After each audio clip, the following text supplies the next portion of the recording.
بسم اللہ الرحمن الرحیم۔ السلام علیکم۔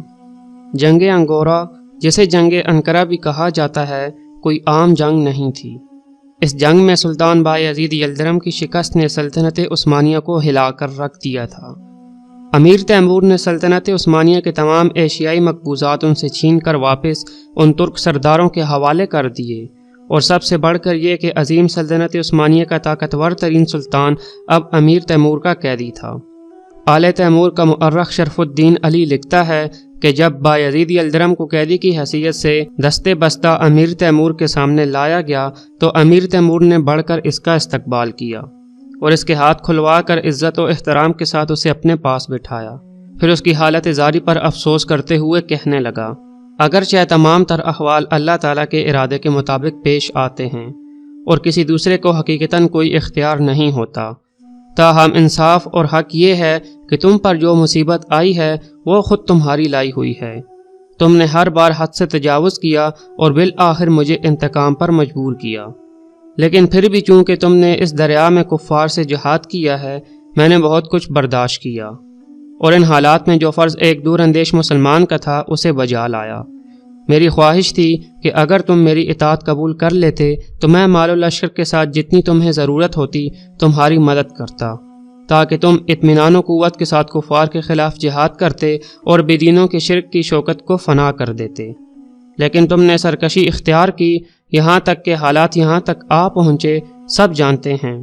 اگر صورتحال اس کے برعکس ہوتی اور یہ قوت و غلبہ جو اللہ تعالیٰ نے مجھے عطا کیا ہے اگر تم کو حاصل ہوتا تو اس وقت مجھ پر اور میرے لشکر پر کیا گزر رہی ہوتی، لیکن اس فتح کے شکرانے میں جو اللہ تعالیٰ نے مجھے دی ہے میں تمہارے اور تمہارے آدمیوں کے ساتھ بھلائی کے سوا کچھ نہیں کروں گا۔ اپنے دل کو مطمئن رکھو۔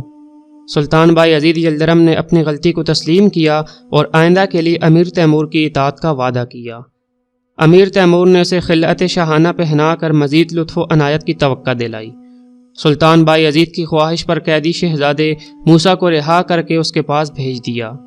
امیر تیمور نے ان کے رہنے کے لیے اپنے خیمے کے ساتھ ایک شاندار خیمہ نصب کرایا۔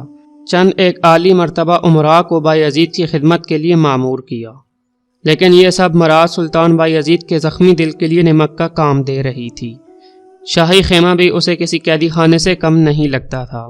اسے بار بار اپنے سابق عظمت یاد آ رہی تھی۔ سلطان بایزید کی بے چینی اس حد تک بڑھ گئی کہ اس نے امیر تیمور کے لشکر سے بھاگنے کا ارادہ کیا، لیکن اس کی اس کوشش کی خبر امیر تیمور کو ہو گئی۔ اب سلطان بایزید کی نگرانی سخت ہو گئی۔ تیموری لشکر جب ایک جگہ سے دوسری جگہ کوچ کرتا تو وہ سلطان بایزید کو ساتھ لیتا جاتا، لیکن تشہیر سے بچنے کے لیے بایزید ایک پالکی میں سفر کیا کرتا تھا۔ اس پالکی میں لوہے کی جالی کا کام کیا گیا تھا، جس کی بنا پر یہ مشہور ہو گیا کہ امیر تیمور نے بایزید کو قیدی کی طرح لوہے کے پنجرے میں بند رکھا ہوا ہے، اور امیر تیمور جہاں جاتا ہے اس پنجرے کو ساتھ لے کر جاتا ہے۔ سلطان بایزید اپنی رسوائی زیادہ دنوں تک برداشت نہ کر سکا اور صرف 8 ماہ بعد سلطان بایزید یلدرم کا انتقال ہو گیا۔ امیر تیمور کو جب اس کی اطلاع ہوئی تو اس کی آنکھوں سے آنسو نکل آئے۔ اس فاتح کے لیے بھی جس نے لاکھوں انسانوں کو بنا کسی ڈر اور خوف کے قتل کرایا تھا، آل عثمان کے اتنے جلیل القدر سلطان کی عبرتناک موت پر رو پڑا۔ امیر تیمور نے شہزادہ موسیٰ کو آزاد کر کے سلطان بایزید کی میت کو شاہانہ احترام کے ساتھ پایا تخت بورسا روانہ کیا، جہاں اسے دیگر عثمانی سلاطین کے پہلو میں دفنایا گیا۔ جنگ انقرہ نے صرف سلطان بایزید کا خاتمہ نہیں کیا تھا، بلکہ اس نے سلطنت عثمانیہ کو بھی تقریباً ختم کر دیا تھا۔ امیر تیمور نے ان تمام ترک امیروں کو جن کی ریاستیں سلطنت عثمانیہ میں شامل کر لی گئی تھی پھر ان ترک امیروں کے حوالے کر دی گئیں۔ یوں ایشیائی کوچک میں کوئی بھی علاقہ سلطنت عثمانیہ کے ہاتھ میں باقی نہ رہا۔ سلطان بایزید کی وفات کے بعد امیر تیمور بھی صرف 2 سال زندہ رہا اور چین کی مہم کے دوران اترار شہر کے پاس امیر تیمور کی موت واقع ہوئی۔